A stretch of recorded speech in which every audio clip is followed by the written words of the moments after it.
Hi there, school lunch challenge today. Today I'm going to open the box and see what the students received. So they received whole grain goldfish, some apples, fruit punch, milk, carrots with dip, ranch, and it looks like a turkey and cheese sandwich. So let's go ahead and turn this into a faux turkey and dumpling soup. We're going to utilize our carrots, our ranch dressing, and our turkey sandwich. So let's get started. The first thing I want to do is I want to just cut my carrots into bite-sized pieces. So just a quick chop on the carrots to make them bite-sized, and we are going to put them into a large soup bowl, 1 cup of water. And we're going to bring that to a boil for 3 minutes in the microwave to soften our carrots for our soup. It's been 3 minutes. Our carrots are very hot in the water. We're going to be using both of them. And we have softened it. So remembering that your bowl or container might be hot coming out of the microwave, we're going to set that aside. And we are going to create a roux. And we're going to do that with 1 teaspoon of flour and 1 teaspoon of oil. And we're gonna put this in the microwave for 30 seconds.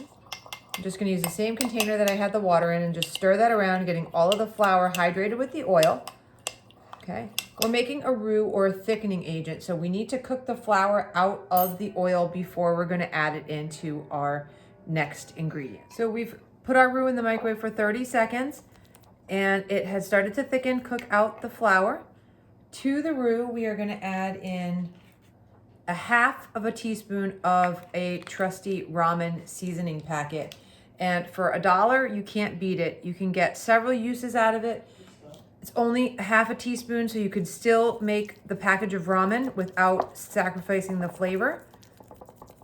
This is gonna give us our chicken broth taste. You could also use just 1 cup of canned chicken broth, or if you had some kind of chicken base, you could use that as well. You could use bouillon, but your goal here is to make it taste like something other than water, because the turkey itself does not have much flavor. So we've done that, and we're actually gonna add in 1/4 teaspoon of salt. I tried this recipe prior, and it really just didn't have enough salt. Rather than using more ramen packet, which you can, I added in the extra salt.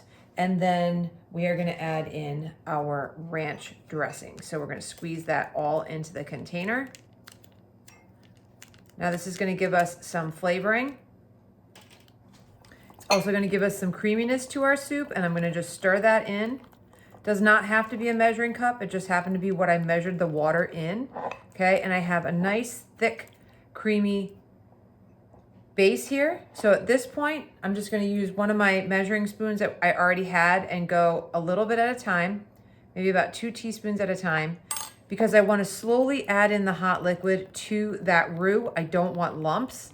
Keep adding it in until it's the same consistency as the water.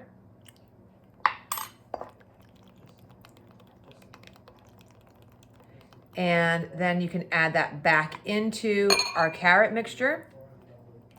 Get all of that mixture in. Okay, it already is starting to smell like soup.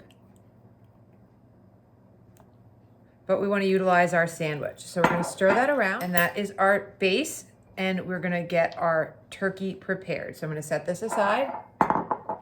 I'm going to deconstruct my sandwich. So I want to get as much of the turkey out as possible so that I can utilize the turkey in my sandwich. Sometimes it'll stick to either the bread or the cheese portion. If it does, you might have a little bit of cheese in there, that's okay, but you don't want too much. So try to pull off the cheese if you can. We are not using the cheese, we're gonna use the bread and the turkey today. So just kind of peeling that back. A little bit's okay, but you don't want it to be a cheese soup, or if you do, you can go ahead and add that in. So I'm gonna discard that portion of the sandwich, or you can eat that separately. And I'm going to go ahead and just roughly chop up my turkey. Okay, again, I just want it manageable. in my soup. I'm gonna add this back into my broth.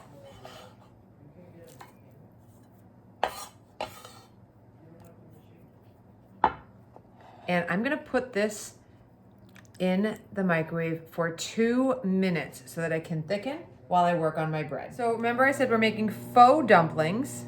We're gonna utilize the bread to make the dumpling mixture. I'm gonna do what I can to take off the darker portion of the bread and just pull the innards out.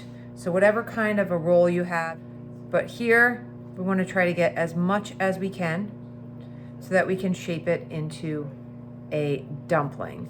Pulling out the innard guts, the same thing. We want to try to get as much as we can, picking out the inside and getting rid of that drier crust so that we don't have a lot of dark color in our soup. So I pulled apart as much as I could of the white bread mixture, and I'm gonna then shape it into little dumplings.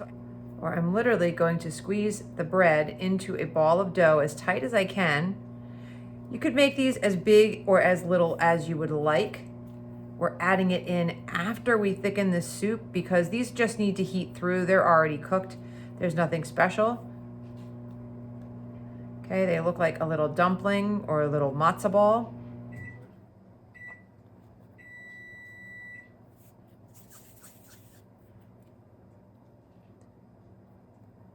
So make as many as you like. I made these about the size of a marble, and just pinching them together with my fingers so that I can place them in the soup.